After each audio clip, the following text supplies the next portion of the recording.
미국이 난리가 났습니다. 지금 미국 전역에서 한국행 티켓을 예약하려는 사람들로 항공사 웹사이트가 마비되고 있어요. 특히 놀라운 점은 주한미군으로 근무하던 미군들이 파병이 끝나고 귀국을 거부한 채 귀화 신청을 하는 사례가 급증하고 있다는 사실입니다. 심지어 미국 상류층들도 지금 한국으로 이민, 귀화하겠다며 한국 대사관에 줄을 서고 있어 대사관이 불이 났습니다. 대체 무슨 일이 벌어지고 있는 걸까요? 세계 최강대국이라 자부하던 미국인들이 왜 갑자기 한국으로 이주하려는 열풍에 휩싸인 것일까요?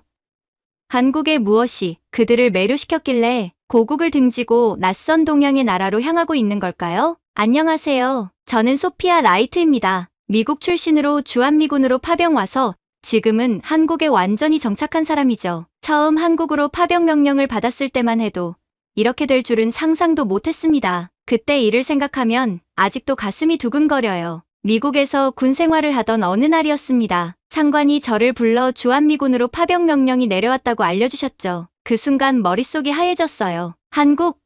그곳이 어떤 나라지? 막연한 생각뿐이었습니다. 가족들과 친구들의 반응은 더 심했어요. 소피아, 거기 위험하지 않아? 북한과 전쟁 중인 거 아니야? 모두 걱정이 가득한 얼굴이었죠. 솔직히 저도 두려웠습니다. 영어가 통하지 않는 나라에서 과연 잘 지낼 수 있을까? 문화는 얼마나 다를까? 음식은 먹을 수 있을까? 수많은 질문이 머릿속을 맴돌았어요. 출발 전날 밤, 짐을 싸면서 눈물이 났습니다. 가족들과 헤어져야 한다는 생각에 마음이 무거웠죠. 하지만 군인으로서의 사명감으로 마음을 다잡았어요. 소피아, 너는 할 수 있어. 이건 내 인생의 새로운 도전이야. 스스로에게 말하며 용기를 냈습니다. 비행기를 타고 태평양을 건너는 12시간은 정말 길게 느껴졌어요. 창밖으로 보이는 끝없는 바다를 보며 한국에서의 삶을 상상했습니다. 그때는 이게 내 인생의 큰 전환점이 될 줄 몰랐죠. 인천공항에 도착했을 때 첫 느낌은 와, 생각보다 발전된 나라구나였습니다. 깔끔하고 현대적인 공항 시설에 놀랐어요. 하지만 입국장을 빠져나오자마자 들리는 낯선 언어들에 금세 현실을 실감했죠. 주변 모든 것이 낯설었습니다. 다행히 미군 기지로 이동하는 동안 동료 군인들과 함께여서 안심이 됐어요. 기지에 도착하자 미국에 있는 것 같은 착각이 들 정도로 익숙한 환경이었습니다. 영어를 사용하는 사람들, 미국식 음식, 미국 상품들. 처음에는 이 안전지대에서 벗어나지 않으려 했죠. 동료 중 한 명이 말했어요. 여기서 생활하면 돼. 밖에 나갈 필요 없어. 그 말에 고개를 끄덕였지만 마음 한구석에선 호기심이 자라고 있었습니다. 한국에 도착한 지 2주가 지났습니다. 미군 기지 안에서만 생활하던 제게 어느 날 동료가 제안했어요. 소피아, 오늘 저녁에 기지 밖에 있는 식당에 가볼래? 한국 음식이 정말 맛있대. 처음으로 기지 밖으로 나가는 기회였죠. 설렘과 두려움이 동시에 밀려왔습니다. 기지를 나서자마자 달라진 공기가 느껴졌어요. 길거리에 한글로 쓰인 간판들, 한국인들의 분주한 움직임, 낯선 음식 냄새까지 모든 게 새롭고 신기했습니다. 마치 다른 세계에 온 느낌이었죠. 동료가 데려간 식당은 작고 아담한 곳이었어요. 들어가자마자 어서 오세요 라는 활기찬 인사가 들렸습니다. 처음 들어보는 말이었지만 친절한 톤에서 환영의 의미를 느낄 수 있었죠. 메뉴판에는 영어 설명이 없어서 당황했지만 동료가 불고기와 된장찌개를 추천했어요. 이게 뭐냐면 소고기를 달콤하게 양념해서 구운 거야. 한국인들이 가장 좋아하는 음식 중 하나지. 동료의 설명을 들으며 조심스럽게 불고기 한 점을 집어 먹었습니다. 그 순간 입안에 퍼지는 달콤하고 짭짤한 맛이 충격적이었어요. 와, 이게 한국 음식이구나. 생각보다 맛있어서 놀랐죠. 된장찌개는 처음에 냄새 때문에 망설였습니다. 하지만 용기를 내어 한 숟갈 떠먹어보니 묘한 중독성이 있었어요. 구수한 맛이 낯설면서도 왠지 정겨웠습니다. 식사를 마치고 나올 때는 이미 한국 음식의 매력에 빠져 있었죠. 그날 이후 점점 더 자주 기지 밖으로 나가기 시작했어요. 처음에는 동료들과 함께였지만 차츰 혼자서도 한국 거리를 탐험하게 되었습니다. 지하철을 타는 법도 배웠고 간단한 한국어 인사말도 익혔죠. 감사합니다. 안녕하세요. 이런 기본적인 표현들로 현지인들과 소통하려 노력했어요. 한국 사람들의 반응은 생각보다 훨씬 따뜻했습니다. 서툰 한국어로 인사하면 환한 미소로 화답해 주셨고 길을 물으면 친절하게 알려주셨죠. 때로는 영어를 못하는 분들도 손짓 발짓으로 도와주시려는 모습이 인상적이었어요. 미국에서는 좀처럼 경험하기 어려운 정겨움이었습니다. 어느 날 밤 동료들과 강남에서 시간을 보내다가 혼자 숙소로 돌아가게 되었어요. 밤 11시가 넘은 시간이었죠. 미국이었다면 절대 혼자 대중교통을 이용하지 않았을 텐데 이상하게도 한국에서는 불안함이 덜했습니다. 조심스럽게 지하철에 탑승했어요. 지하철 안에서 주변을 둘러보니 많은 사람들이 각자의 일에 집중하고 있었습니다. 스마트폰을 보는 사람, 책을 읽는 사람, 조용히 음악을 듣는 사람, 모두 평온해 보였어요. 늦은 밤인데도 누구 하나 위협적인 모습이 없었죠. 그 순간 문득 깨달았습니다. 이 나라는 정말 안전하구나. 숙소에 도착할 때까지 아무 문제 없이 여행을 마쳤어요. 그날 밤 처음으로 한국의 안전함을 몸소 체험했습니다. 미국에서는 상상도 할 수 없는 경험이었죠. 침대에 누워 생각했어요. 한국은 내가 생각했던 것보다 훨씬 더 살기 좋은 나라일지도 모르겠다. 그때부터 한국에 대한 호기심이 더욱 커졌습니다. 한국 생활이 3달째로 접어들면서 저는 더 깊이 한국 문화를 알고 싶어졌습니다. 기지 안에서만 생활하는 다른 미군들과 달리 저는 점점 더 많은 시간을 기지 밖에서 보내기 시작했어요. 특히 한국어를 배우고 싶다는 생각이 강해졌죠. 영어만으로는 진짜 한국을 경험할 수 없다는 걸 깨달았거든요. 인터넷 검색 끝에 기지 근처에서 외국인을 위한 한국어 수업을 찾았습니다. 첫 수업 날 떨리는 마음으로 교실에 들어섰어요. 다양한 나라에서 온 사람들이 모여 있었지만 미군은 저 혼자였습니다. 선생님은 친절한 미소로 저를 맞아주셨죠. 소피아 씨,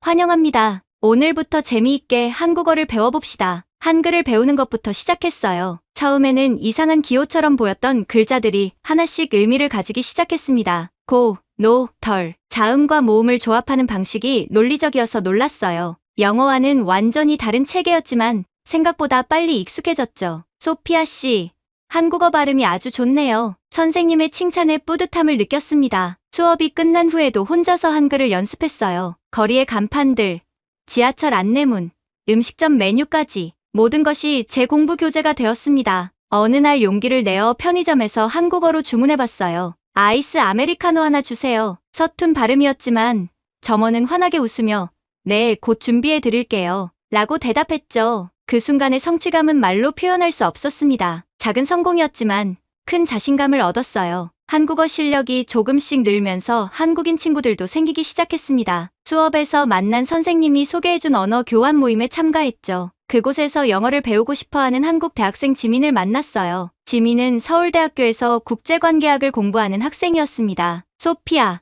한국에서 불편한 점은 없어요? 지민이 물었죠. 저는 솔직하게 대답했습니다. 음식이 너무 매워서 처음엔 힘들었어요. 그리고 사람들이 많아서 가끔 답답할 때도 있죠. 지민은 웃으며 고개를 끄덕였어요. 맞아요. 한국 음식은 외국인에게 매울 수 있어요. 하지만 곧 익숙해질 거예요. 지민과의 만남은 정기적으로 이어졌습니다. 일주일에 한 번씩 만나 서로의 언어를 가르쳐주며 문화에 대해 이야기했어요. 덕분에 한국의 역사, 전통, 사회 문제 등에 대해 더 깊이 이해할 수 있었죠. 책에서는 배울 수 없는 생생한 정보들이었습니다. 한 번은 지민이 저를 한국 전통시장에 데려갔어요. 남대문 시장은 활기가 넘치는 곳이었습니다. 좁은 골목마다 다양한 상품들이 즐비했고 상인들의 활기찬 목소리가 귓가에 맴돌았죠. 이거 맛보세요. 아가씨. 한 할머니가 떡볶이 한 조각을 내밀었어요. 처음 먹어보는 매콤한 맛이 입안을 가득 채웠습니다. 매웠지만 중독성 있는 맛이었어요. 시장에서 다양한 한국 한식을 맛보며 지민에게 물었습니다. 한국 사람들은 왜 이렇게 매운 음식을 좋아하는 거야? 지민은 웃으며 대답했어요. 옛날에 고추가 귀했을 때 적은 양으로도 맛을 내기 위해 매운 음식 문화가 발달했대요. 그리고 한국의 더운 여름을 이겨내는 방법이기도 했죠. 그날 저녁, 지민의 가족이 저를 집으로 초대했습니다. 처음으로 한국 가정을 방문하는 순간이었어요. 지민의 어머니는 정성스럽게 준비한 한식으로 저를 대접해 주셨죠. 불고기, 된장찌개, 각종 반찬들. 미국에서는 맛볼 수 없는 진정한 한국 가정식이었습니다. 많이 드세요. 소피아, 지민의 어머니가 반찬을 더 담아주시며 말씀하셨어요. 그 순간 마치 집에 온 것 같은 따뜻함을 느꼈습니다. 낯선 나라에서 느낀 소속감은 제게 큰 위로가 되었죠. 식사 후 지민의 가족과 함께 나눈 대화는 한국에 대한 제 시각을 완전히 바꿔놓았습니다. 한국 생활 6달째. 제 한국어 실력은 놀라울 정도로 향상되었습니다. 간단한 일상 대화는 물론 더 복잡한 내용도 이해할 수 있게 되었죠. 한국어로 소통하는 즐거움에 푹 빠져 있었어요. 하지만 그즈음 제 마음속에는 새로운 고민이 자리 잡기 시작했습니다. 미국 본토로 돌아갈 날짜가 점점 다가오고 있었거든요. 어느 비 오는 토요일 오후, 한강공원에 앉아 강을 바라보며 생각에 잠겼습니다. 빗방울이 강물 위에 작은 파문을 만들어내는 모습이 저의 혼란스러운 마음과 닮아 있었어요. 정말로 미국으로 돌아가야 하는지 처음으로 진지하게 고민했습니다. 미국에는 가족과 친구들, 익숙한 문화와 언어가 있었죠. 하지만 한국에서의 6달은 제 인생을 완전히 바꿔놓았어요. 이곳에서 느낀 안전함과 편리함, 그리고 사람들의 따뜻함은 미국에서는 경험하지 못했던 것들이었습니다. 그날 밤, 집으로 돌아가는 길에 우연히 길을 잃었어요. 빗속에서 방향을 헷갈려 낯선 동네에 서 있었죠. 스마트폰 배터리는 방전되어 지도도 볼 수 없었습니다. 불안한 마음으로 주변을 둘러보는데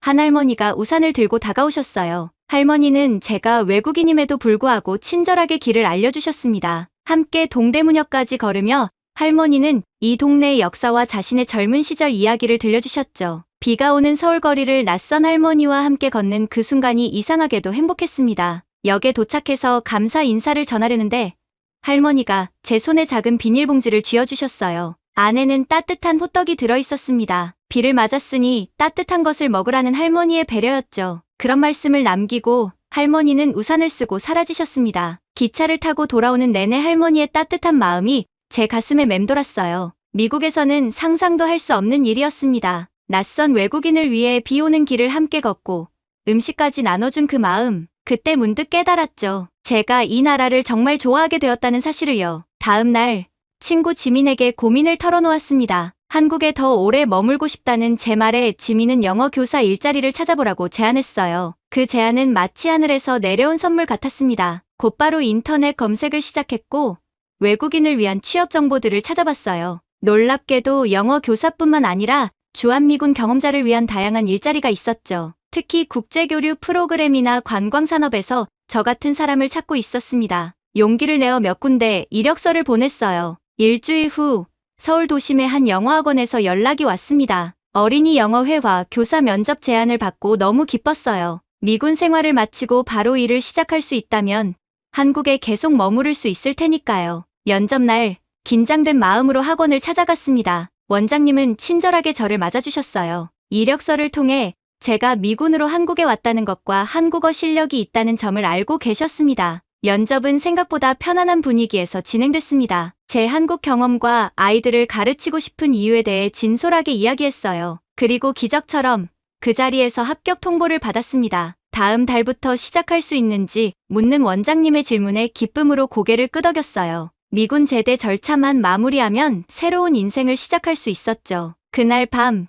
기지로 돌아와 창밖의 서울 야경을 바라보며 생각했습니다. 이제 정말 한국에서 살게 된다는 사실에 두려움보다는 설렘이 더 컸어요. 새로운 도전을 앞둔 기대감으로 가슴이 뛰었죠. 하지만 가족들에게 이 결정을 어떻게 설명해야 할지 걱정도 되었습니다. 미국에 돌아갈 거라 기대하고 있을 테니까요. 용기를 내어 부모님께 영상통화를 걸었어요. 조심스럽게 제 결정에 대해 말씀드렸습니다. 처음에는 놀라시는 표정이었지만 제 진심을 설명하자 점점 이해해주시는 눈치였어요. 제가 행복하다면 지지해주시겠다는 부모님의 따뜻한 응원에 눈물이 났습니다. 그렇게 저는 한국에서의 새로운 삶을 준비하기 시작했습니다. 한국에서의 새 삶이 시작되었습니다. 미군 생활을 마치고 서울 중심가의 작은 원룸을 구했어요. 방을 구하는 과정은 생각보다 쉽지 않았습니다. 부동산 중개사와 대화하고 계약서를 읽는 일은 제 한국어 실력으로는 어려웠죠. 하지만 지민의 도움으로 무사히 집을 구할 수 있었어요. 집에 들어선 첫날, 작은 공간이었지만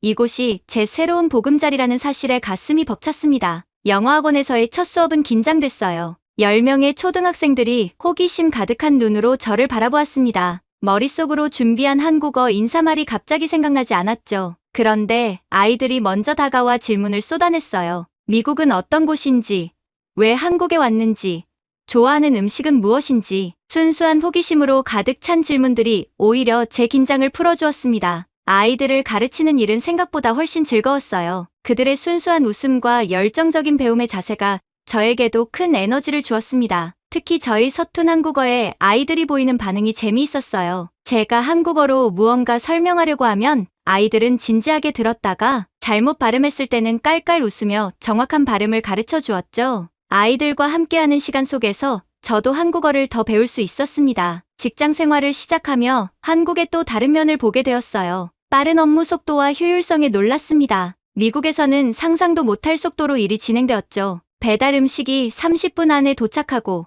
인터넷 속도가 믿을 수 없이 빨랐으며 대중교통은 항상 정확한 시간에 왔어요. 이런 효율성은 제 일상을 훨씬 편리하게 만들었습니다. 하지만 적응하기 어려운 부분도 있었어요. 회식 문화는 특히 낯설었습니다. 직장 동료들과 함께 술을 마시며 늦게까지 이야기하는 문화가 처음에는 부담스러웠죠. 그러나 차츰 이해하게 되었어요. 회식은 단순히 술을 마시는 자리가 아니라 동료들과 친밀감을 형성하고 업무 외적인 이야기를 나누는 중요한 시간이었습니다. 한국 생활에서 가장 감사했던 것은 의료 시스템이었어요. 어느 날 갑자기 심한 감기에 걸렸을 때 동네 병원을 찾아갔습니다. 미국에서라면 의사를 만나기까지 긴 시간을 기다려야 했겠지만 한국에서는 접수 후 10분도 안 되어 진료를 받을 수 있었죠. 게다가 의료비도 미국의 10분의 1 수준이었습니다. 병원에서 나오며 문득 생각했어요. 미국에서 이런 의료 서비스를 받으려면 얼마나 비싼 보험료를 내야 할까? 시간이 흐르면서 한국 생활에 완전히 적응했습니다. 지하철 노선도를 외우고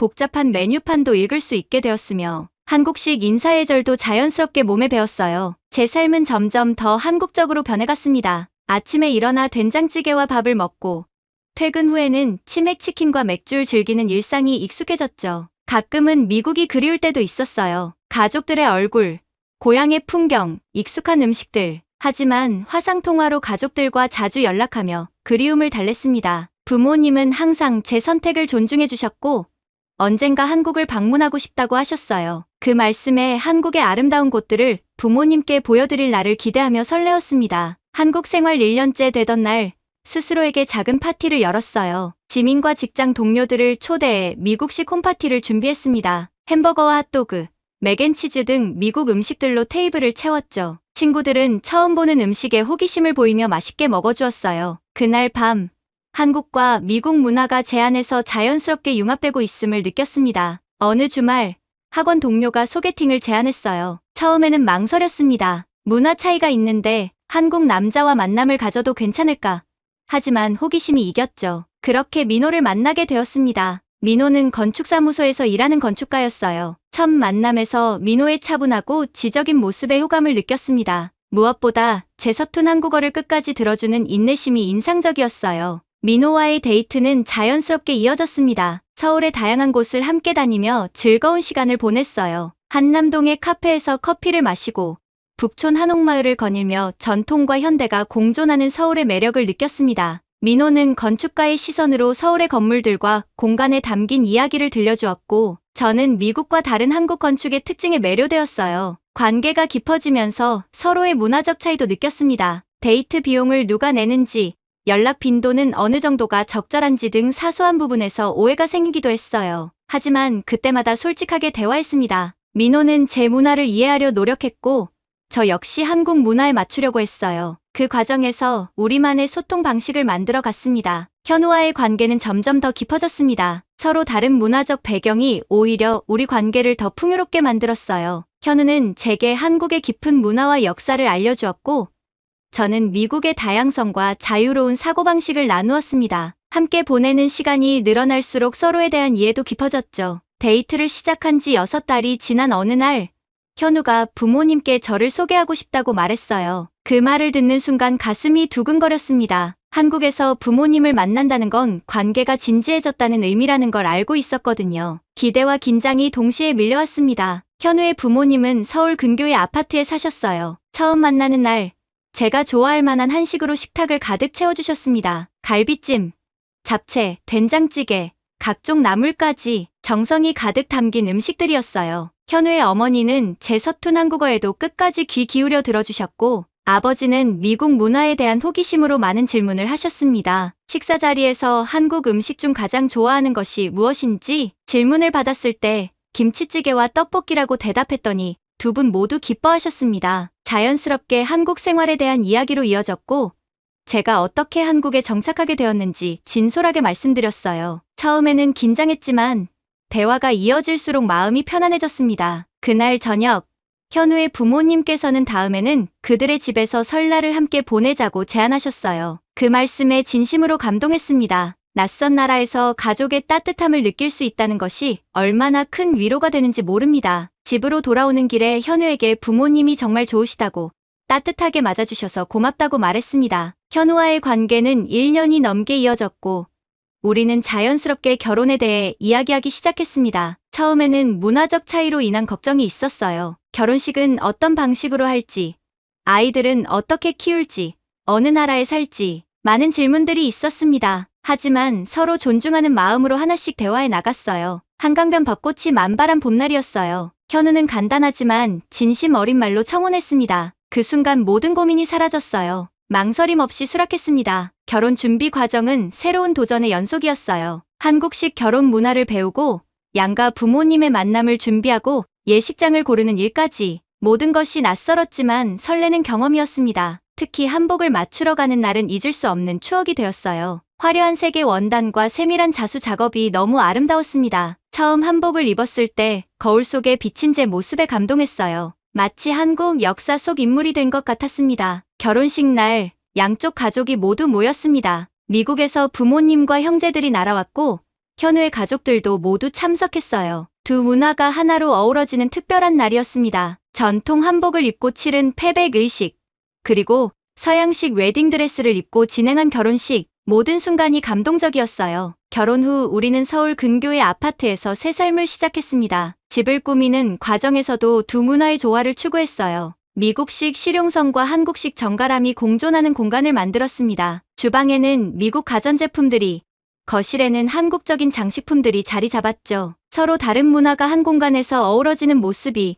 우리 부부의 모습과도 같았습니다. 결혼 생활은 생각보다 더 많은 적응이 필요했어요. 명절이나 가족 행사에 대한 기대가 다르고 의사소통 방식도 달랐습니다. 미국에서는 직접적으로 말하는 것이 좋지만 한국에서는 때로 간접적인 표현이 예의 바른 것으로 여겨지곤 했죠. 이런 차이를 극복하기 위해 우리는 항상 대화하고 서로의 문화를 존중하려 노력했어요. 1년 후 우리는 첫 아이를 가졌다는 소식을 들었습니다. 임신 소식에 두 나라의 가족들 모두 기뻐했어요. 특히 현우의 어머니는 매일 영양식을 가져다 주시며 세심하게 저를 챙겨주셨습니다. 미국에서도 부모님이 자주 영상통화로 안부를 물으시고 아기용품을 보내주셨어요. 두 나라의 가족들이 모두 우리 아이를 기다리는 모습이 정말 감동적이었습니다. 임신 기간 동안 한국의 산모 케어 시스템에 놀랐어요. 정기 검진은 물론 산모를 위한 다양한 프로그램과 지원이 있었습니다. 미국에서는 상상할 수 없는 수준의 세심한 의료 서비스였죠. 특히 산후조리원 문화는 정말 신기했어요. 출산 후 전문가들이 산모와 아기를 돌봐주는 시스템이 있다니 미국 친구들에게 이야기했을 때 모두가 부러워했습니다. 출산이 가까워질수록 한국에서 아이를 키우는 것에 대한 기대와 걱정이 함께 커져갔어요. 한국 교육 시스템의 장단점, 이중 언어 환경에서 아이가 자라날 때의 정체성 문제, 두 문화 사이에서 어떤 가치관을 심어줄 것인가, 많은 고민이 있었습니다. 하지만 현우와 함께라면 모든 것을 해결할 수 있다는 믿음이 있었어요. 예쁜 딸 하은이가 태어났습니다. 첫 울음소리를 들었을 때 느낀 감동은 말로 표현할 수 없었어요. 작고 연약한 손가락과 발가락, 깊은 눈동자를 가진 하은이는 현우와 저의 사랑이 만들어낸 기적 같은 존재였습니다. 출산 후 산후조리원에서 보낸 2주일은 새로운 경험이었어요. 미국에는 없는 시스템이라 처음에는 낯설었지만 전문가들의 도움으로 신생아 돌보는 법을 차근차근 배울 수 있었습니다. 하은이와 함께하는 일상은 기쁨과 도전의 연속이었어요. 밤중 수유 시간에 깨어 하은이를 안고 있으면 이 작은 생명이 두 문화의 교차점에서 자라날 것이라는 생각에 가슴이 벅찼습니다. 현우와 저는 하은이에게 두 문화의 장점을 모두 가르치기로 했어요. 집에서는 영어와 한국어를 번갈아 사용했고 미국과 한국의 전래동화를 모두 들려주었습니다. 하은이가 6달이 되었을 때 미국 가족들을 만나기 위해 처음으로 미국 여행을 떠났어요. 오랜만에 고향을 밟는 기분은 묘했습니다. 한국에서의 생활이 너무 익숙해져서 오히려 미국이 낯설게 느껴졌어요. 부모님과 형제들은 하은이를 보자마자 눈물을 글썽였습니다. 특히 아버지는 외손녀를 안고 한참을 말없이 바라보셨어요. 그 모습에 저도 눈물이 났습니다. 미국 가족들은 하은이의 한국식 이름과 미국식 이름을 모두 가진 것에 흥미로워했어요. 조카들은 하은이에게 영어로 말을 걸면서도 간단한 한국어 인사말을 배우려고 노력했습니다. 문화가 서로 연결되는 순간들이 감동적이었어요. 이 여행을 통해 두 가족이 하은이라는 연결고리로 더욱 가까워지는 것을 느낄 수 있었습니다. 한국으로 돌아온 후 하은이가 점점 자라며 한국 교육 시스템을 경험하게 되었어요. 첫 어린이집에 입학하던 날 교실을 둘러보며 놀랐습니다. 깔끔하게 정리된 공간, 다양한 교구들, 체계적인 프로그램, 미국의 유아교육과는 확연히 달랐어요. 특히 급식 시간에 제공되는 영양균형 잡힌 한식 메뉴를 보고 감탄했습니다. 하은이의 어린이집 선생님은 외국인 엄마인 제게 특별한 관심을 보여주셨어요. 매주 하은이의 활동 사진과 상세한 일지를 보내주시고 학부모 모임에도 적극적으로 참여하도록 도와주셨습니다. 때로는 문화적 차이로 인한 오해가 있기도 했지만 선생님의 배려 덕분에 한국 교육 환경에 빠르게 적응할 수 있었어요. 하은이가 3살이 되던 해 두 번째 아이인 아들 준호가 태어났습니다. 이번에는 첫 출산 때보다 훨씬 여유 있게 아이를 맞이할 수 있었어요. 하은이는 동생에게 관심이 많았고 자기가 배운 한국말과 영어를 번갈아가며 아기에게 들려주었습니다. 두 아이가 서로 다른 언어를 자연스럽게 습득하는 모습이 신기했어요. 아이들이 자라면서 양국 문화의 차이를 더욱 실감하게 되었습니다. 미국에서는 아이의 독립성과 자율성을 중시하는 반면 한국에서는 공동체 의식과 예절을 강조하는 경향이 있었어요. 이런 차이 속에서 균형을 찾는 것이 쉽지 않았지만 현우와 저는 두 문화의 장점을 취하는 방식으로 아이들을 양육하려 노력했습니다. 특히 교육 방식에 대한 고민이 많았어요. 한국의 입시 위주 교육에 대한 부담감과 미국식 창의성 교육의 장점 사이에서 어떤 길을 선택해야 할지 고민했습니다. 결국 우리는 아이들의 성향과 관심사를 존중하면서도 기본적인 학업 능력을 갖출 수 있도록 돕는 방향으로 결정했어요. 하은이가 초등학교에 입학하던 날 교실에서 만난 급식 메뉴에 놀라움을 금치 못했습니다. 미국 학교 급식이라면 피자나 햄버거가 대부분이었을 텐데 하은이의 학교에서는 된장국, 불고기, 다양한 채소 반찬이 제공되었어요. 영양사가 직접 계획한 균형 잡힌 식단이 인상적이었습니다. 학부모 모임에서 만난 다른 엄마들은 제게 많은 호기심을 보였어요. 처음에는 외국인 엄마라는 시선이 부담스러웠지만 차츰 그들과 친해지면서 서로의 양육 방식을 나누는 소중한 시간이 되었습니다. 한국 엄마들의 교육열과 헌신적인 모습에서 배울 점도 많았어요. 어느 날 하은이가 학교에서 돌아와 물었습니다. 엄마, 나는 미국 사람이야, 한국 사람이야. 그 질문에 잠시 말문이 막혔어요. 하은이에게 정체성에 대한 개념을 어떻게 설명해야 할지 고민했습니다. 결국 너는 두 나라 모두의 좋은 점을 가진 특별한 사람이야 라고 대답했어요. 그 순간 현우와 제가 선택한 삶이 아이들에게 어떤 영향을 미칠지 다시 한번 생각하게 되었습니다. 주말이면 우리 가족은 한국의 아름다운 곳들을 여행했어요. 경복궁의 웅장함, 제주도의 아름다운 자연, 전주 한옥마을의 전통, 아이들에게 한국의 다양한 모습을 보여주고 싶었습니다. 여행 중에는 현우가 역사와 문화에 대해 설명해주고 저는 미국과의 차이점을 이야기해 주었어요. 아이들은 호기심 가득한 눈으로 모든 것을 흡수했습니다. 우리 가족의 일상은 두 문화가 자연스럽게 섞여 있었어요. 추석에는 송편을 만들고 차례를 지내고 크리스마스에는 산타클로스를 기다리고 선물을 교환했습니다. 할로윈에는 아이들과 함께 코스튬을 만들고 설날에는 세배를 하고 세뱃돈을 받았어요. 어느 쪽도 포기하지 않고 두 문화의 풍요로움을 모두 경험할 수 있도록 했습니다. 시간이 흐르면서 저는 단순히 한국에 적응한 외국인이 아니라 이곳을 진정한 고향으로 여기게 되었어요. 길거리에서 만나는 사람들, 계절마다 변하는 풍경, 일상의 소소한 순간들, 모든 것이 제 삶의 일부가 되었습니다. 가끔은 미국의 가족이 그립지만 한국에서의 삶이 주는 안정감과 행복을 생각하면 후회는 없었어요. 10년이 흘렀습니다. 하은이는 중학생이 되었고 준호는 초등학교 고학년이 되었어요. 시간이 이렇게 빨리 흐를 줄 몰랐습니다. 그동안 우리 가족은 한국 사회에 더욱 깊이 뿌리를 내렸고 저 역시 완전히 한국화된 생활을 하게 되었어요. 이제는 한국 드라마를 보며 웃고 울고 김치 없이는 밥을 먹기 힘들어졌으며 길거리에서 외국인으로 오해받는 일도 줄어들었습니다. 아이들은 완벽한 이중 언어 사용자로 성장했어요. 하은이와 준호는 집에서는 영어와 한국어를 자유롭게 섞어 사용하고 학교에서는 한국어로 미국 친척들과는 영어로 대화했습니다. 두 문화의 가치관과 사고방식을 모두 이해하는 아이들을 보며 뿌듯함을 느꼈어요. 처음에 걱정했던 정체성 혼란도 오히려 그들만의 독특한 정체성으로 발전했습니다. 하은이는 특히 언어에 재능이 있었어요. 한국어와 영어는 물론 학교에서 배우는 중국어와 일본어에도 관심을 보였습니다. 언젠가 하은이가 말했어요. 엄마, 나중에 나도 엄마처럼 다른 나라에 가서 살아보고 싶어. 그 말을 들으며 제가 걸어온 길이 아이에게 어떤 영향을 미쳤는지 새삼 깨달았습니다. 준호는 한국의 과학 교육에 푹 빠져 있었어요. 방과 후 과학 실험 교실에 다니며 다양한 프로젝트를 진행했고 집에서도 끊임없이 실험을 했습니다. 미국의 창의적 사고방식과 한국의 체계적인 학습법이 조화를 이룬 덕분인지 준호는 자신만의 방식으로 과학을 탐구해 나갔습니다. 현우는 건축사무소에서 파트너가 되어 더 바빠졌지만 가족과의 시간을 소중히 여겼어요. 주말마다 아이들과 자전거를 타러 한강으로 나가거나 가족 여행을 계획했습니다. 현우와 저는 아이들에게 두 나라의 경험을 모두 제공하기 위해 1년에 한 번씩 미국 방문을 계획했어요. 아이들이 미국의 가족들과 유대감을 형성하고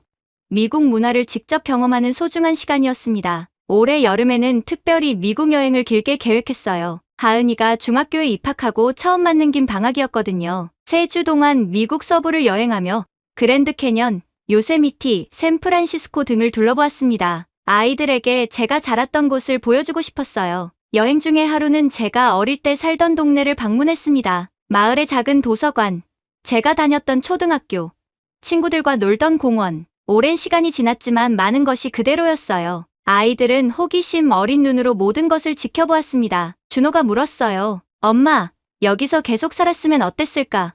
그 질문에 잠시 생각했습니다. 미국에 남았다면 현우도, 하은이도, 준호도 만나지 못했을 테니까요. 그랬다면 지금의 우리 가족은 없었을 거야. 그렇게 대답했어요. 미국 가족들과의 시간도 소중했습니다. 부모님은 많이 나이 드셨지만 손주들을 보며 행복해하셨어요. 특히 아버지는 하은이와 준호의 한국어 실력에 감탄하셨습니다. 소피야, 내가 한국에 간 건 정말 좋은 선택이었구나. 아버지의 그 말씀에 마음이 따뜻해졌어요. 처음에는 제 결정을 이해하지 못하셨지만 이제는 인정해 주셨습니다. 미국에서 돌아온 후 문득 저의 한국 생활을 되돌아보게 되었어요. 처음 파병되어 왔던 날부터 지금까지 15년이라는 시간이 흘렀습니다. 낯설기만 했던 한국말은 이제 제 일상이 되었고 두려웠던 한국 문화는 제 삶의 일부가 되었어요. 무엇보다 소중한 가족을 만들었고 진정한 고향을 찾았습니다. 가을이 되어 아이들이 학교에 돌아갔을 때 저는 새로운 도전을 시작했어요. 그동안 영어 교사로 일하면서 쌓아온 경험을 바탕으로 한국에 거주하는 외국인들을 위한 문화 교류 프로그램을 만들었습니다. 한국에 처음 온 외국인들이 문화적 충격 없이 적응할 수 있도록 돕고 싶었어요. 특히 주한미군 가족들을 위한 프로그램에 중점을 두었습니다. 제가 걸어온 길을 그들도 조금은 더 쉽게 걸을 수 있기를 바랐거든요. 프로그램은 생각보다 큰 호응을 얻었어요. 주한미군 가족들뿐만 아니라 다양한 국적의 외국인들이 참여했습니다. 한국 음식 만들기,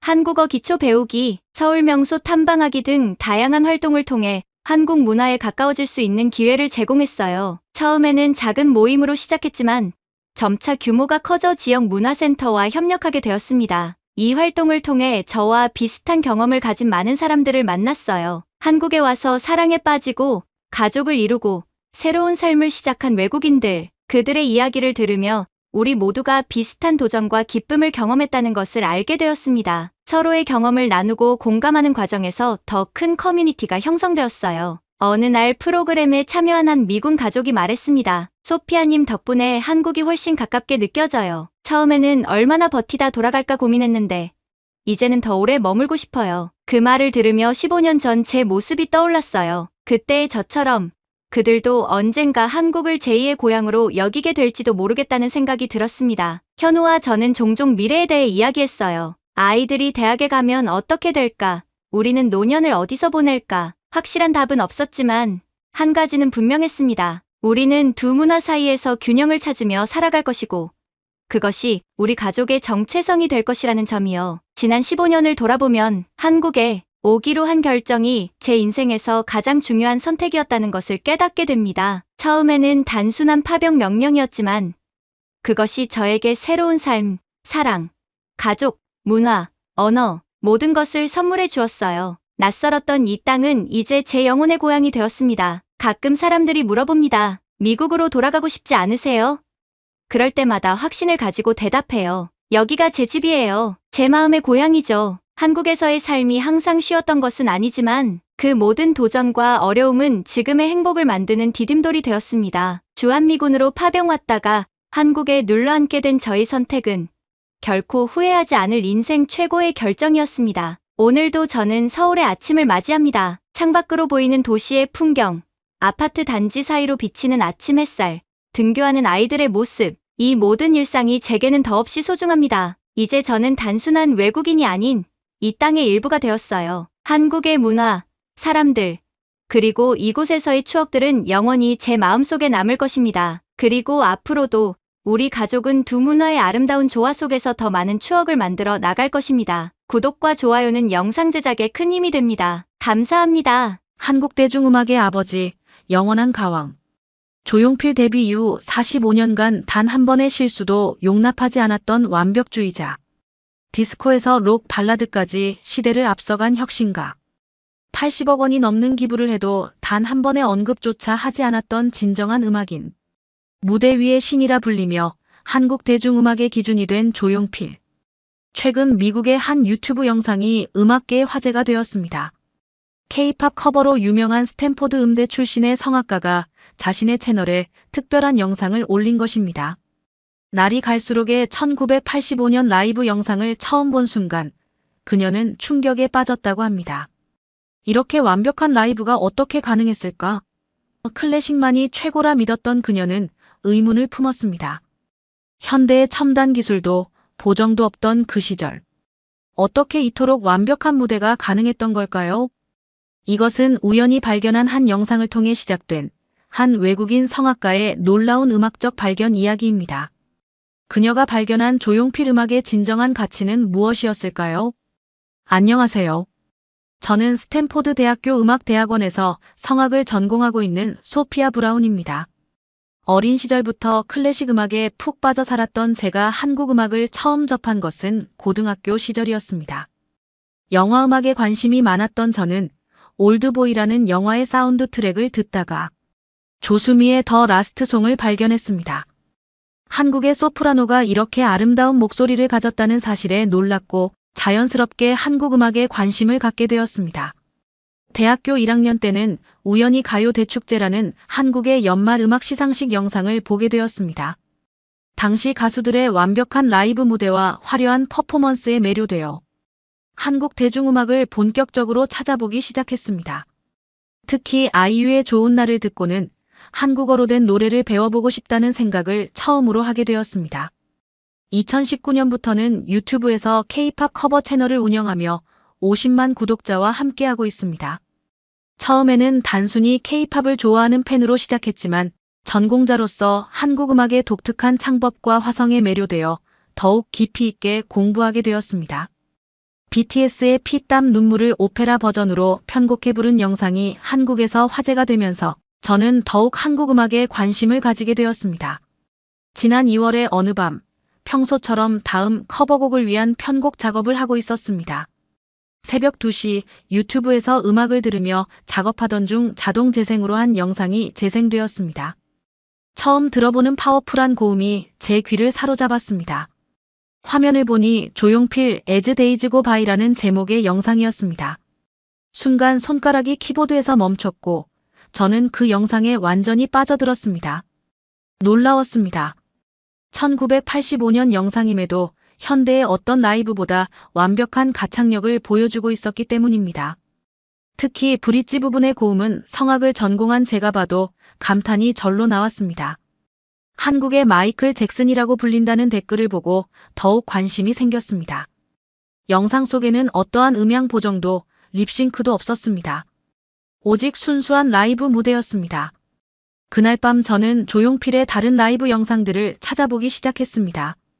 단발머리, 창밖의 여자, 못 찾겠다, 꾀꼬리, 바람이 전하는 말 등 수많은 히트곡들을 들으며 밤을 지새웠습니다. 현대의 디지털 기술 없이도 완벽한 라이브를 선보이는 모습의 전문음악인으로서 깊은 감동을 받았습니다. 한 곡 한 곡을 들을 때마다 이렇게 뛰어난 아티스트를 이제서야 알게 된 것이 너무나도 아쉬웠습니다. 특히 인상 깊었던 것은 조용필의 곡들이 가진 음악적 완성도였습니다. 대중음악이지만 클래식의 요소를 자연스럽게 녹여낸 편곡, 아름다운 선율, 그리고 무엇보다 뛰어난 보컬 테크닉까지. 제가 지금까지 커버해온 K-팝과는 또 다른 매력이 있었습니다. 각 곡마다 장르는 달랐지만 그 안에 담긴 음악성만큼은 한치의 흐트러짐도 없었습니다. 라이브 영상을 보며 가장 놀란 점은 조용필의 호흡 조절이었습니다. 성악을 전공하며 배운 복식 호흡의 정석을 그대로 보여주고 있었기 때문입니다. 고음 구간에서도 흔들림 없는 성량과 안정적인 피치 컨트롤은 분명 오랜 훈련의 결과일 것이었습니다. 특히 창밖의 여자의 마지막 부분에서 보여준 롱톤은 제가 성악 레슨에서 항상 도전하고자 했던 바로 그것이었습니다. 다음 날 아침, 저는 유튜브 채널에 새로운 시리즈를 시작하기로 결심했습니다. 단순한 리액션이나 커버가 아닌 전문 음악인의 시각으로 조용필의 음악을 분석하고 소개하는 콘텐츠를 만들고 싶었습니다. K-팝을 사랑하는 전 세계 젊은이들에게 한국 대중음악의 뿌리를 보여주고 싶었기 때문입니다. 가장 먼저 날이 갈수록의 악보를 구해 분석해 보았습니다. 현대의 오토튠이나 보정 없이도 완벽한 피치 컨트롤을 보여주는 조용필의 가창력은 놀라웠습니다. 특히 후렴구의 고음 처리는 성악의 기본기가 얼마나 탄탄한지를 보여주는 증거였습니다. 벨칸토 창법을 기반으로 한 호흡 조절, 성대의 개방감, 공명의 활용까지 모든 것이 교과서적이었습니다. 한국어를 잘 모르는 제가 악보의 가사를 이해하기 위해 번역기를 돌려가며 분석했던 시간들이 아직도 생생합니다. 가사의 의미를 알아갈수록 선율과 가사의 조화가 얼마나 아름다운지 깨달을 수 있었습니다. 시간이 흐를수록 더욱 그리워진다는 이야기를 담은 가사와 점점 고조되는 멜로디 라인의 조화는 마치 클래식, 오페라의 아리아를 듣는 것 같았습니다. 조용필 음악은 제가 상상하지 못했던 곳으로 저를 이끌어갔습니다. K-팝 커버 아티스트였던 제가 한국 대중음악의 전설을 만나게 되어 제 음악 인생에 있어 가장 특별한 전환점이 되었습니다. 처음에는 단순히 날이 갈수록의 라이브 영상에 매료되어 시작했지만 곡을 분석하면 할수록 더 많은 음악적 발견들이 있었습니다. 성악을 전공한 제가 보기에도 그의 발성 테크닉은 완벽에 가까웠습니다. 특히 고음에서도 전혀 흐트러지지 않는 호흡, 조절과 성량은 40년이 지난 지금까지도 현역 가수들의 부러움을 살만했습니다. 유튜브에서 더 많은 조용필의 라이브 영상을 찾아보았습니다. 1980년대 KBS 열린음악회부터 2000년대 콘서트까지 시대가 바뀌어도 한결같은 가창력을 보여주는 모습에 감동을 받았습니다. 특히 인상 깊었던 것은 조용필의 레가토 창법이었습니다. 대중음악 가수들은 흔히 벨팅이나 애드리브에 치중하는 경향이 있지만 조용필은 성악의 기본인 레가토 창법을 완벽하게 구사했습니다. 창밖의 여자를 부를 때 보여주는 부드러운 선율선은 마치 슈베르트의 가곡을 듣는 것 같았습니다. 첫 번째 분석 영상으로 창밖의 여자를 선택한 이유도 바로 여기에 있었습니다. 클래식과 대중음악의 경계를 자연스럽게 넘나드는 이 곡의 구성은 제가 전공한 성악의 관점에서 보기에도 매우 흥미로웠기 때문입니다. 영상에서는 조용필의 호흡 조절 방식, 성대 개방감, 공명 활용법 등을 자세히 분석했습니다. 특히 후렴구의 고음 처리 방식은 성악의 벨칸토 창법과 매우 흡사했습니다. 예상치 못한 반응이 왔습니다. 평소 제 채널을 구독하던 10대, 20대 시청자들과는 전혀 다른 세대의 한국인 구독자들이 늘어나기 시작한 것입니다. 댓글에는 우리 아버지의 우상이었다. 그 시절 모든 가수들의 롤모델이었다와 같은 이야기들이 가득했습니다. 특히 인상 깊었던 것은 현직 음악 선생님이라고 밝힌 한 구독자의 댓글이었습니다. 외국인의 시각으로 이렇게 전문적인 분석을 해주어서 감사하다는 내용이었습니다. 한국의 시니어 구독자들은 조용필과 관련된 다양한 이야기를 댓글로 들려주었습니다. 1980년대 공연장의 열기, 라디오에서 흘러나오던 노래들, 그리고 그 시절 젊은이들의 열정까지. 어떤 분은 1985년 MBC 10대 가수 가요제에서 조용필이 돌아와요. 부산항해를 부르던 날, 온 가족이 TV 앞에 모여 앉아 보았던 추억을 들려주셨습니다. 이러한 반응에 고무되어 저는 더 깊이 있는 연구를 시작했습니다. 스탠포드 도서관에서 한국 대중음악사 관련 자료들을 찾아보았습니다. 조용필이 데뷔했던 1960년대 후반부터 1980년대까지 한국은 급격한 경제, 성장과 함께 문화적 변화를 겪고 있었습니다.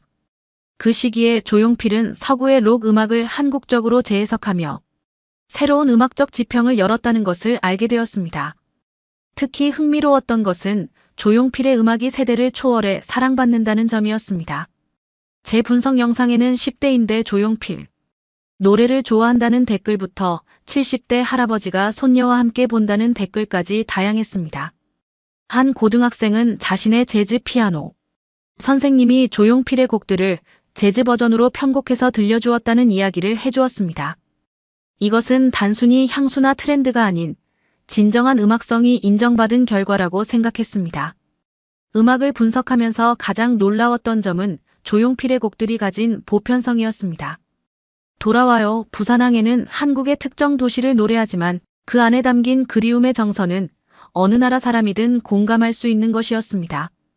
단발머리의 순수한 사랑 노래는 시대를 초월한 아름다움이 있었고 허공에 깊이 있는 가사는 마치 한 편의 시를 읽는 것 같았습니다.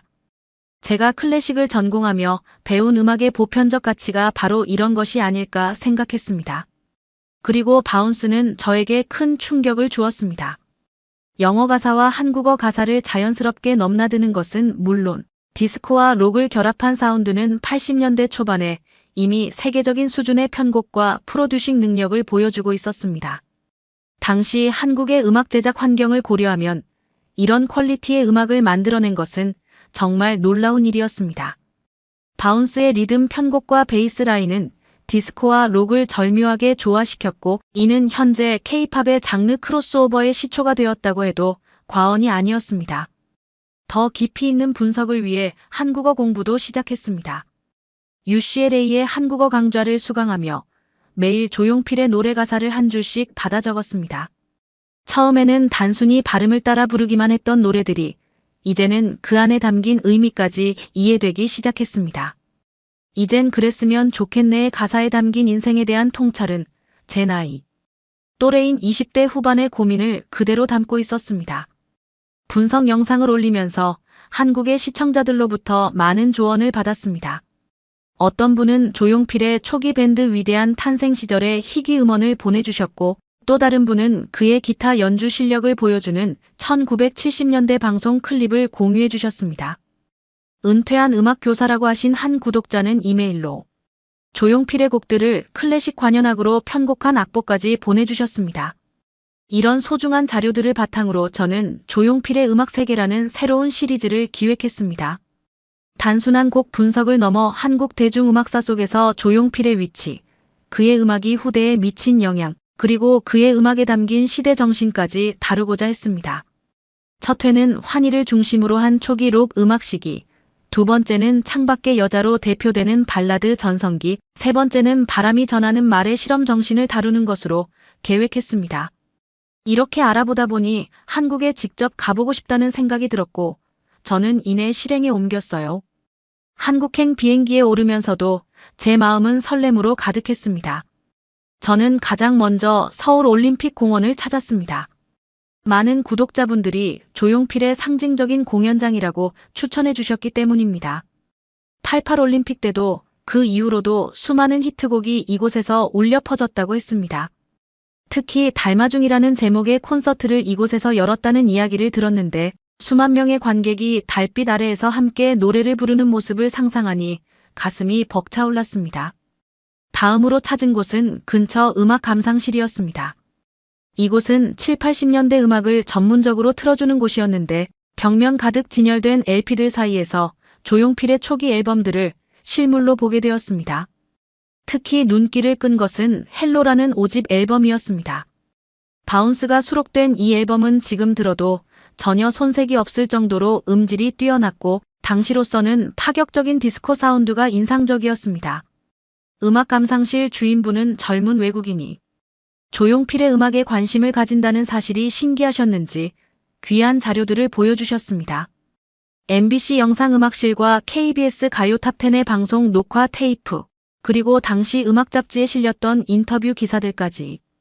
특히 80년대 초반의 공연 리뷰 기사들을 보며 저는 깊은 감명을 받았습니다. 가요계의 프로페셔널, 완벽한 라이브의 대명사와 같은 수식어들이 단순한 과장이 아니었음을 확인할 수 있었기 때문입니다. 무엇보다 흥미로웠던 것은 여러 시대의 음악 팬들을 직접 만난 것이었습니다. 우연히 들른 홍대의 한 카페에서 음악 동호회 모임을 만났는데 20대부터 60대까지 다양한 연령층의 음악 팬들이 조용필의 음악을 이야기하고 있었습니다. 젊은 층은 유튜브를 통해 접한 조용필의 완벽한 라이브에 매료되었다고 했고 기성세대는 그의 음악과 함께한 자신들의 청춘을 이야기했습니다. 특히 인상 깊었던 것은 음악학원에서 보컬을 가르친다는 30대 강사분의 이야기였습니다. 요즘 학생들한테 라이브의 표본으로 조용필 선생님의 무대를 종종 보여줘요. 특히 호흡 조절이나 발성 면에서는 최고의 교본이죠. 처음에는 옛날 가수라고 관심 없어 하다가도 한번 빠져들면 헤어나오질 못해요. 저는 취재 과정에서 만난 분들의 도움으로 KBS 역사관도 방문할 수 있었습니다. 이곳에는 80년대 가요 탑10의 무대 영상들이 아카이브로 보관되어 있었습니다. 당시 방송 영상들을 보며 느낀 것은 조용필의 무대가 단순한가요? 프로그램의 한 순서가 아니라 그 자체로 완성된 콘서트였다는 점입니다. 특히 취중진담을 부르던 무대는 오케스트라와의 완벽한 조화를 보여주는 역사적인 기록이었습니다. MBC 라디오 별이 빛나는 밤의 옛 방송 사연들도 읽어볼 수 있었습니다. 군대에서 조용필의 노래로 향수병을 달랬다. 대학 입시 실패 후 돌아와요. 부산항해를 들으며 위로받았다는 등의 사연들은 그의 음악이 단순한 히트곡이 아닌 한 시대의 위로였음을 보여주었습니다. 이러한 현장 취재는 제 유튜브 콘텐츠에 새로운 깊이를 더해주었습니다. 단순한 음악 분석을 넘어 그의 음악이 한국인들의 삶에 어떤 의미였는지를 이해할 수 있었기 때문입니다. 구독자들도 이런 콘텐츠에 뜨거운 반응을 보내주었고, 특히 많은 나라의 구독자들은 한국 대중음악의 뿌리에 대해 큰 관심을 보였습니다. 한국 여행을 마치고 돌아온 후 저는 수집한 자료들을 하나하나 정리하기 시작했습니다. 그 중에서도 가장 인상 깊었던 것은 다양한 세대의 팬들이 들려준 조용필에 대한 이야기들이었습니다. 록 음악을 사랑했던 70년대 청년부터 최근 유튜브로 조용필을 알게 된 10대까지 각 세대가 기억하는 조용필은 조금씩 달랐지만 그의 음악성과 진정성에 대한 평가만큼은 한결같았습니다. 먼저 60, 70대 팬들의 이야기를 영상에 담았습니다. 이분들에게 조용필은 단순한 가수가 아닌 한 시대의 아이콘이었습니다. 당시에는 라디오가 최고의 음악 감상 수단이었어요. 조용필의 노래가 나오면 거리의 모든 라디오에서 같은 노래가 흘러나왔죠. 특히 단발머리가 발표되었을 때의 이야기는 마치 한 편의 다큐멘터리 같았습니다. 그 노래가 나온 뒤로 미용실마다 단발머리를 하려는 여학생들로 가득했어요. 40, 50대 팬들의 기억 속 조용필은 완벽한 라이브의 대명사였습니다. 대학 시절 친구들과 콘서트를 보러 갔는데 그때 처음으로 진정한 라이브가 무엇인지 알게 되었어요. 무대 위에서 실수 한 번 없이 3시간을 부르는 모습은 정말 충격적이었죠. 이분들은 특히 돌아와요. 부산항해에 대한 애정이 깊었습니다. 고향을 떠나 서울에서 고생하던 시절, 이 노래가 큰 위로가 되었다고 합니다. 30, 40대 팬들에게서는 또 다른 이야기를 들을 수 있었습니다. 이들은 90년대 후반 광화문 연가로 조용필을 처음 접했다고 했습니다. 그때는 서태지와 아이들, H.O.T 같은 가수들이 전성기였어요. 그런데 조용필은 전혀 다른 음악으로 우리를 사로잡았죠. 특히 바람이 전하는 말은 지금 들어도 세련된 록 사운드예요. 이 세대의 팬들은 조용필의 음악이 시대를 앞서갔다고 평가했습니다. 가장 흥미로웠던 것은 10대, 20대의 반응이었습니다. 유튜브를 통해 조용필의 과거 무대를 접한 이들은 한결같이 그의 라이브 실력에 놀랐다고 했습니다. 요즘 아이돌들의 무대와는 차원이 달라요. 백댄서도 화려한 영상도 없이 오직 목소리로만 무대를 압도하잖아요. K-팝을 좋아한다는 한 고등학생은 조용필 선배님의 비바운스 무대를 보고 우리나라 음악의 역사가 자랑스러워졌다고 말했습니다. 특히 인상적이었던 것은 한 힙합 크루와의 만남이었습니다. 이들은 조용필의 바운스를 힙합으로 리믹스해 공연하고 있었는데 젊은 세대만의 방식으로 조용필의 음악을 재해석하고 있었습니다. 사실 처음에는 그저 옛날 노래라고 생각했어요. 그런데 편곡을 하면서 이 곡의 완성도에 놀랐죠. 40년이 지났는데도 전혀 촌스럽지 않아요. 음악 전문 채널을 운영하는 한 유튜버는 조용필의 영향력을 이렇게 설명했습니다. K-팝이 세계적으로 성공할 수 있었던 것은 조용필 같은 선배 가수들이 있었기 때문이에요. 완벽한 라이브와 프로페셔널한 무대 매너는 이미 그때부터 시작되었죠. BTS나 블랙핑크의 무대 위 카리스마도 사실 조용필의 DNA를 이어받은 거라고 볼 수 있어요. 여러 세대의 이야기를 들으며 저는 조용필이라는 가수의 특별함을 더욱 깊이 이해하게 되었습니다. 그의 음악은 단순히 세대를 아우르는 것이 아니라 각 세대에게 새로운 영감을 주고 있었습니다. 60대는 청춘의 추억을, 40대는 음악적 완성도를, 20대는 새로운 가능성을 발견하고 있었습니다. 이러한 발견을 바탕으로 저는 새로운 유튜브 시리즈를 기획했습니다. 조용필, 시대를 넘어서라는 제목의 이 시리즈는 각 세대가 기억하는 조용필의 모습을 담아내는 동시에 그의 음악이 현재까지 어떤 영향을 미치고 있는지 보여주고자 했습니다. 특히 해외 시청자들에게 K-팝의 뿌리가 얼마나 깊고 견고한지 전달하고 싶었습니다. 영상은 예상 이상의 반응을 얻었습니다. 특히 해외 음악 팬들은 한국에 이런 뮤지션이 있었다는 사실에 놀라워했습니다. 그의 음악성은 시대와 국경을 초월한다. 진정한 아티스트의 모습을 보았다와 같은 댓글들이 이어졌습니다.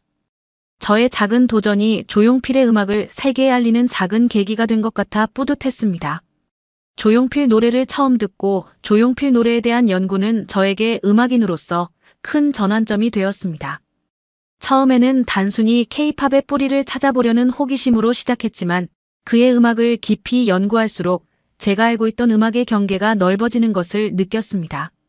성악을 전공하고 클래식 음악만이 최고라고 생각했던 제가 대중음악에서도 클래식 못지않은 예술성을 발견하게 된 것입니다. 특히 조용필의 창밖의 여자를 성악으로 편곡하는 작업은 저에게 큰 도전이었습니다.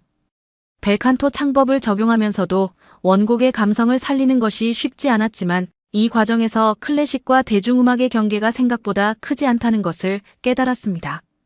이 편곡 작업을 유튜브에 공개했을 때 예상치 못한 반응이 있었습니다. 한국의 구독자들은 물론 전 세계의 음악 팬들이 조용필의 원곡을 찾아 듣기 시작했고 그의 음악성에 대해 놀라워했습니다. 이어서 단발머리와 바운스를 재해석한 작업도 진행했습니다. 단발머리는 재즈 스타일로 편곡했는데 단순한 멜로디 같지만 재즈의 화성 진행과 완벽하게 어울린다는 점이 놀라웠습니다. 바운스는 현대적인 일렉트로닉 사운드로 리믹스했는데 40년 전 곡이라고 믿기 힘들 정도로 현대적인 감각이 살아있었습니다. 제 채널의 구독자들은 다양한 방식으로 호응해 주었습니다. 특히 해외 시청자들의 반응이 인상적이었습니다. 한국에 이런 뛰어난 뮤지션이 있었다니 놀랍다. 그의 라이브 영상을 보고 충격을 받았다. 현재 K-팝의 뿌리를 이해하게 되었다와 같은 댓글들이 이어졌습니다. 더욱 놀라웠던 것은 음악을 전공하는 학생들의 반응이었습니다. 현대음악을 전공한 사라는 광화문 연가의 화성 진행을 분석하며 클래식의 서정성과 대중음악의 대중성이 완벽하게 균형을 이루고 있다고 평가했습니다. 우리의 분석 영상은 예상치 못한 곳에서도 반향을 일으켰습니다. 버클리 음대의 한 학생은 조용필의 바운스를 자신의 졸업 연주곡으로 선택했고 영국의 한 음악학원에서는 K-팝의 역사를 다루는 수업에서 조용필의 음악을 교육 자료로 사용하기 시작했습니다. 이제 저는 더 큰 프로젝트를 준비하고 있습니다. 클래식, 재즈, 현대음악 등 다양한 장르의 음악가들과 함께 조용필의 곡들을 새롭게 편곡하는 작업입니다. 이미 여러 음악가들이 참여 의사를 밝혔고 우리는 온라인으로 함께 작업하며 새로운 가능성을 모색하고 있습니다. 이 과정에서 저는 음악에는 장르의 경계가 없다는 것을 다시 한번 깨닫게 되었습니다. 조용필의 음악은 대중음악의 틀 안에서 클래식의 격조, 재즈의 자유로움, 록의 에너지를 모두 담아냈습니다. 그의 음악이 40년이 지난 지금까지도 새로운 영감을 주는 이유가 바로 여기에 있었습니다. 저의 음악에 대한 도전은 이제 전 세계 음악인들과 함께하는 새로운 도전이 되었습니다. 앞으로도 저는 좋은 음악의 가치를 전하는 작업을 계속할 것입니다. 그리고 그 여정에서 발견한 조용필의 음악은 저에게 언제나 영감의 원천이 될 것입니다. 음악에는 국경도 장르의 경계도 없다는 것을 보여준 그의 음악처럼 저 또한 새로운 음악적 가능성을 향해 계속해서 도전해 나가려 합니다. 사연을 재밌게 들으셨다면 구독과 알림 설정 부탁드립니다. 여러분의 구독과 알림 설정은 영상 제작에 큰 힘이 됩니다. 지금까지 외국인의 시선에서 한국의 감동에 빠진 이야기를 전해드리는 감동 다이브였습니다. 좋은 하루 보내세요. 감사합니다.